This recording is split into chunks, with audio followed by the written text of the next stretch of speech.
আজি মই বনাম কণীৰ এটা ৰেচিপি যেটো একেবাৰে সিম্পল আৰু অলপ মানে স্পাইসি যেটো ঠাণ্ডা বতৰ স্পাইসি খাই ভাল লাগে গতিকে আহকচোন চাও কেনেকৈ বনাও কণীৰ ৰেচিপিটো আৰু ভিডিওটো চাই ভাল পালে লাইক শেয়াৰ সাবস্ক্ৰাইব কৰিব আহক আৰম্ভ কৰো ভিডিওটো প্ৰথমে কুকাৰত মই কণী কেইটা বইল হ'বলৈ দিলো তাতে অকমান মই নিমখ দি দিম বইল কৰোঁতে তেতিয়া ক্ৰ্যাক হৈ নাযায় তাৰ পাছতে মই বিলাহী পিয়াজ আদা নহৰু টুকুৰা টুকুৰ কৰি কাটি লম মিহিকৈ কাটিব নালাগে কাৰণ মই পেষ্ট বনাম সেই কাৰণে মই ৰাফলি কাটি লৈছো পাঁচ নহৰু আদাখিনি টুকুৰা টুকুৰ কৰি কাটি মই থৈ ললো এতিয়া মই কেৰাহী এখন দি তাতে মই তেল আৰু অকমান ঘি দি এইখিনি ভাজি লম বিলাহীখিনি নিদু তাৰ বাহিৰে গুটিখিনি দি অকমান ভাজি লম তাতে দি দিম দুটা শুকান জলকীয়া নিমখ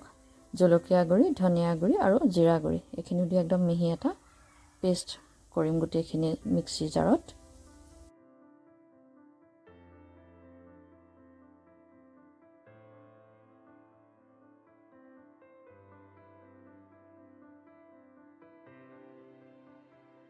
আপোনালোকে বাৰু মোৰ কথাৰ মাজে মাজে আৰু কি শুনিছে চৰাই মাত শুনিবলৈ পাইছে নে কিমান চৰাই ইয়াতে আছে নহয়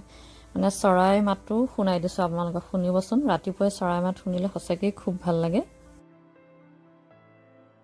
পিয়াজ আদা নহৰুখিনি ভাজা যেহেতু হৈ গল এতিয়া দিম বিলাহীখিনি সবতকে শেষত দিম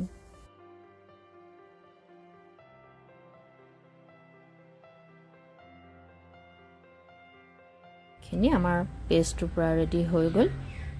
মানে এতিয়া মিক্সি জাৰত দি ইয়াত মিহি কৰি পিছি লম এতিয়া কণীকিটা বাকলি গুচাই এনেকৈ অকমান কাটি লব কটাৰি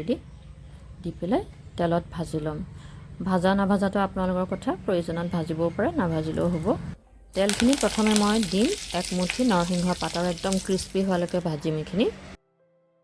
এইখিনি ভাজা হৈ গল এতিয়া মই ইয়াৰ পৰা তেলৰ পৰা উঠাই ৰাখিম বেলেগে এইখিনি পিছত মই ব্যৱহাৰ কৰিম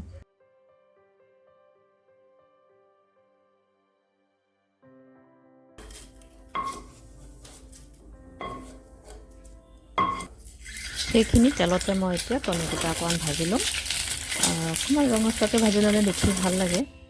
আৰু তাতে মই দি দিম হালধি আৰু অকমান জলকীয়া গুৰি অৱশ্যে প্ৰথমে দিব লাগিছিল পাহৰি থাকিলো দিবলৈ সেই কাৰণে এতিয়াই দি কণীটা ভাজি হৈ গল এতিয়া মিহিকৈ বনাই লোৱা পেষ্টটো মই এখন পেনতে দি দিছো ইয়াত মই তেল একেবাৰে দিয়া নাই কাৰণ প্ৰথমতে ভাজোনতেনে বহুতখিনি তেল দিয়া হৈছিল সেই কাৰণে আকৌ মই তেল ব্যৱহাৰ কৰা নাই অকল পেষ্টটোৱে দিছো আৰু তাতে মই দি দিম 2 চামুচ দৈখিনি দি খুব ভালদৰে লৰাব যাতে ফাটি নাযায় লৰাই ইয়া হৈ গল তেতিয়া মই অকমান এই মছলাখিনিতে অকমান পানী দি পেলাই মিক্স কৰি ইয়াতে দি দিছো পানীখিনি দি অলপ উতলিবলৈ দিব এতিয়া আকৌ জোখমতে অকমান নিমখ দি দিব কাৰণ প্ৰথমতে কমকৈ দিছিলো আৰু দি দিম সেইখিনি নৰসিংহ পাতখিনি যে ভাজি ৰাখিছিলো সেইখিনি হাতেদি মোহাৰি ইয়াতে দি দিম এনেকৈ বনাই চাবচোন বিৰাটেই ভাল লাগে তাৰ টেষ্টটো